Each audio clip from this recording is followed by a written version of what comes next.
नवनवीन व्हिडिओ पाहण्यासाठी व आमच्या सोबत राहण्यासाठी चॅनलला सबस्क्राइब करायला विसरू नका। तर बघा काय बातमी, सरकारी कर्मचाऱ्यांना 7व्या वेतन आयोगाचा शेवटचा महागाई भत्ता वाढीची आकडेवारी समोर आली आहे।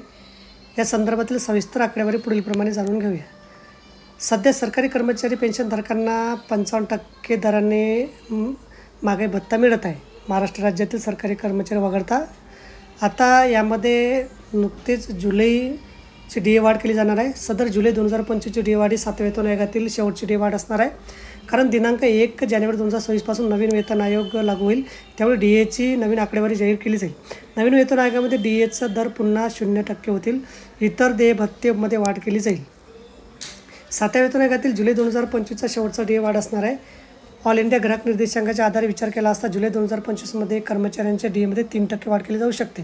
सरकारी कर्मचाऱ्यांना मार्च जानेवारी 2025 पासून 55% दराने DA वाढ लागू करण्यात आलेली आहे, त्यामध्ये जुलै 2025 पासून परत 3% वाढ लागू करण्यात येईल, त्यामुळे कर्मचाऱ्यांना शेवटचा महागाई भत्ता दर 58% इतका असेल।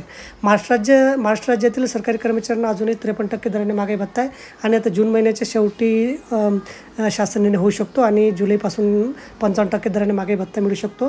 त्यानंतर 3% महागाई भत्ता वाढला तर 58% दराने महागाई भत्ता होणार आहे, ही शेवटची वाढ होणार आहे। तर बघा अशा प्रकारे अत्यंत महत्त्वाची माहिती आपल्याला समजली असेल। व्हिडिओ सुद्धा आवडला असेल तर लाईक करा आणि शेअर करायला विसरू नका। धन्यवाद।